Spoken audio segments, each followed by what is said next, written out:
तो दोस्तों कैसे हो आप सभी। आज की इस वीडियो में डिस्कस करने जा रहे हैं स्पाई फैमिली का अगला एपिसोड नंबर 8।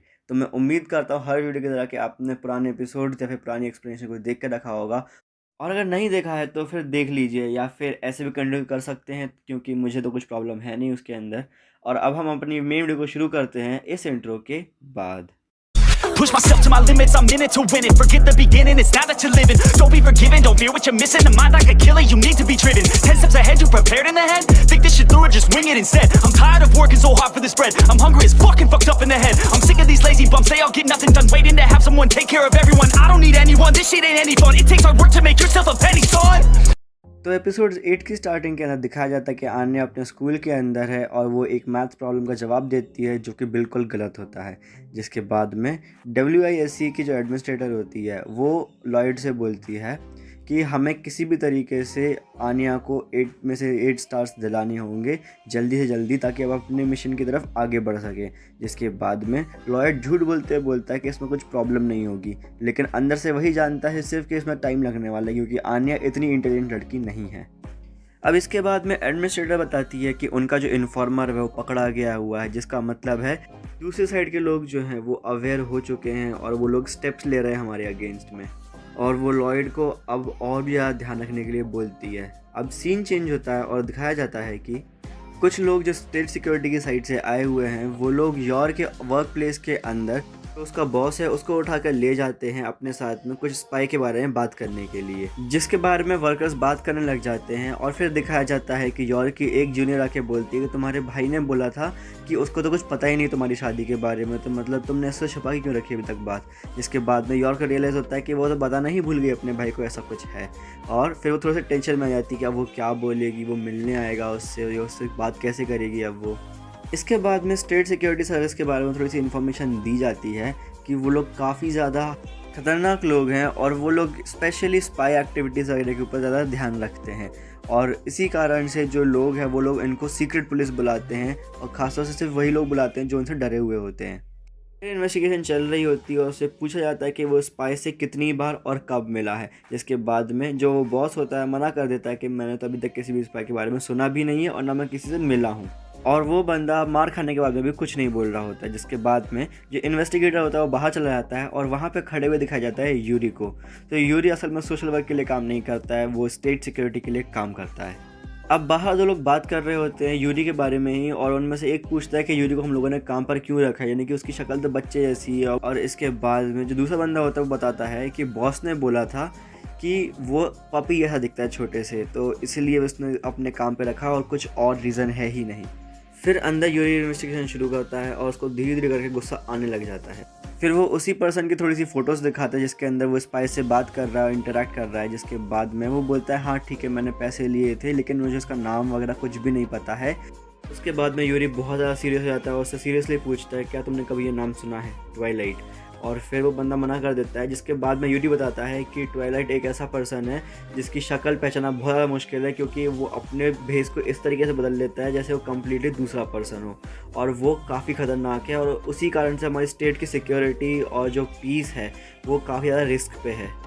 फिर यूरी अपनी बहन के बारे में बात करने लग जाता है कि अगर उसको अपनी बहन को सेफ़ रखना है तो उसको इस स्टेट को भी सेफ़ रखना होगा, और वो उसके लिए कुछ भी करने को तैयार है। जिसके बाद में उस पर्सन को मारने लग जाता है।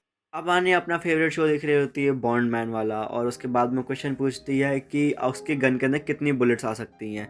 तो फिर जो लॉयड होता है वो बोलता है इसमें शायद से 8 बुलेट्स आती हैं। तो फिर आन्या जवाब देती है 2/8, जो कि एक मैथ्स प्रॉब्लम होता है कि 2 बुलेट्स बची हैं 8 में से। तो फिर जो लॉयड होता है वो खुशी आने खड़ा होता है और बोलता है हाँ बिल्कुल सही जवाब है। अब इसके बाद में जो यॉर होती है वो आके बताती है कि उसका भाई यहाँ पर उनसे मिलने आने वाला है। जिसके बाद में लॉयड बोलता है टेंशन वाली बात नहीं है, मैंने सारा लवी डवी वाला सामान खरीद के रखा हुआ है, सब कुछ सेट है बिल्कुल। फिर आन्या बहुत कोशिश करती है कि वो अपने अंकल से मिल सके लेकिन वो बीच में ही सो जाती है। फिर यूरी अपने बहन के घर की तरफ जा रहा होता है और मन में सोच रहा होता है कि अभी तक मैंने अपने बहन के हस्बैंड को अप्रूव नहीं किया है, जिसका मतलब जब तक मैं कंफर्म नहीं कर लेता हूँ कि वो पर्सन परफेक्ट है तब तक मैं इन दोनों को साथ में रहने नहीं दे सकता हूँ। और वो इसी मेंटालिटी के साथ मैं घर के अंदर जा रहा होता है। वहीं पर लॉयड भी सेम सोच रहा होता है कि मैंने बड़ी मेहनत करी है इस फैमिली को बनाने के लिए और फिर मैं इस मेहनत को ख़राब नहीं होने दे सकता हूँ। जिसके बाद में यूरी गेट पे पहुँचता है और लॉयड गेट खोलता है। ग्रीटिंग्स वगैरह होती हैं, जिसके बाद में यूरी डायरेक्ट पॉइंट पे आता है और बोलता है तुमने अभी तक मुझे बताया क्यों नहीं था कि तुम्हारी शादी हो गई है। जिसके बाद में पुराना सीन दिखाया जा रहा है जहाँ पर यॉर और लॉयड दोनों बैठ के बात कर रहे हैं कि वो लोग यूरी को क्या जवाब देंगे। तब लॉयड बोलता है तुम उसको सच क्यों नहीं बता देती कि हम लोगों ने शादी क्यों करी है। और उसके बाद में यॉर बोलती है कि नहीं, मैं अपने भाई को जानती हूँ और मुझे पता है उसको परफेक्टली क्या बोलना है। जिसके बाद में प्रेजेंट के अंदर जो यॉर होती है वो बोलती है कि मैं भूल गई थी। जिसके बाद में लॉयड काफ़ी ज़्यादा शॉक में होता है कि ऐसा कैसे बोल सकती है। इसके बाद में यूरी एक और क्वेश्चन पूछता है, लेकिन जो यॉर होती है वो सेम जवाब देती है कि मैं यही तो करना भूल गई थी बस। जिसको यूरी एक्सेप्ट कर लेता है और लॉयड ये नहीं समझ पा रहा होता है कि यूरी ने ऐसी बात कैसे एक्सेप्ट कर ली। फिर वहीं पे नरेशन आता है जहाँ पे बताया जाता है कि जो यूरी वो अपनी बहन की कोई भी बात मानने को तैयार हो जाता है, तो वो ये कैसे नहीं मानता। फिर लॉयड यूरी के लिए खाना लेकर आता है और यूरी सोचता है कि इसके खाने को मैं क्यों ही खाऊंगा, और एक बाइट लेने के बाद में वो रोक नहीं पाता और खाता ही जाता है। जिसके बाद में यूरी बोलता है चलो ठीक है तुम खाना बनाने में अच्छे हो, लेकिन मैं तुम्हें क्यों एक्सेप्ट करूँ।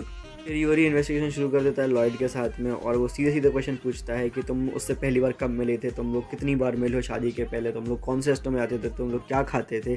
और इसके बाद में लॉयड समझ नहीं पा रहा होता है कि उसके साथ में इन्वेस्टिगेशन क्यों की जा रही है। और इसी सब में बातों ही बातों के अंदर यूरी की एक ट्रिप बाहर आती है जिसके अंदर वो ह्यूगेरिया गया हुआ था।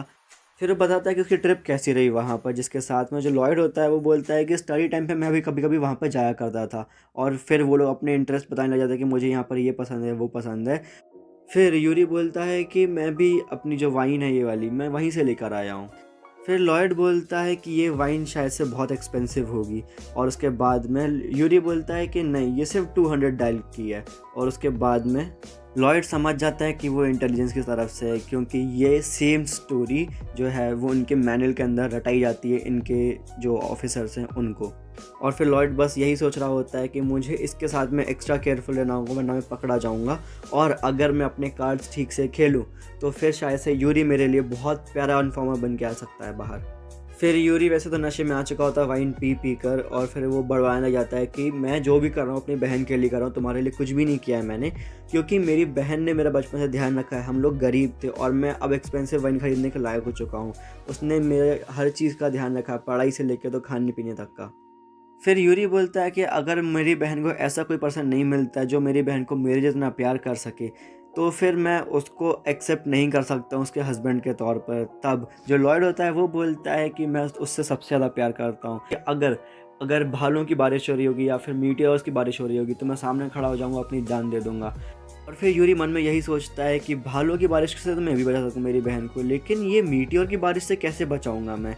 और फिर यही सब बोलते टाइम पर यूरी के हाथ से जो पानी का ग्लास है वो गिर जाता है, और फिर यॉर उसको साफ़ करने के लिए हाथ आगे बढ़ाती है, और सेम टाइम पर लॉयड भी हाथ आगे बढ़ाता है। उनकी फिंगर्स टच होती हैं और दोनों फ्लिंच करके पीछे हट जाते हैं। और यूरी को शक हो जाता है कि तुम लोग क्या सच में हस्बैंड वाइफ हो, क्योंकि अगर हो तो एक सिंगल टच से तुमको ऐसी शर्म तो नहीं आनी चाहिए तुम फ्लिंच कर जाओ पीछे। और फिर वो बोलता है तुम लोगों को प्रूव करना होगा तुम दोनों हस्बैंड वाइफ हो, नहीं तो मैं मानूंगा ही नहीं। तुम्हें प्रूव करने के लिए एक दूसरे को किस करना होगा। लॉयड काफ़ी सारी कैलकुलेशन करता है अपने दिमाग के अंदर, और फिर फाइनली बोलता है ठीक है कोई बड़ी बात है नहीं है। और फिर वो यॉर की तरफ अप्रोच कर रहा होता है और इतने में एपिसोड खत्म हो जाता है। तो दोस्तों उम्मीद है आपको ये वीडियो पसंद आई होगी। वीडियो पसंद आएगी तो वीडियो को लाइक करें, चैनल को सब्सक्राइब करें और बेल आइकन पर क्लिक करके नोटिफिकेशन को ऑल पर कर दें ताकि आप हमारी किसी वीडियो को मिस ना कर सकें। इसी के साथ में अगर आपको अच्छा लगा जो कंटेंट हम लोग वीडियो के ऊपर डाल रहे हैं तो फिर आप हम लोग को फाइनेंशियली सपोर्ट कर सकते हैं हमारे एक स्पेशल मेंबर बनकर। और अगर आपको अपने ऐसे और भी ओटाकू या वीप से बात करने की इच्छा है तो हमारे डिस्कॉर्ड सर्वर को ज्वाइन कर सकते हैं, link will be in the description box. और इसी के साथ में अब हम मिलते हैं हमारी अगली वीडियो के अंदर।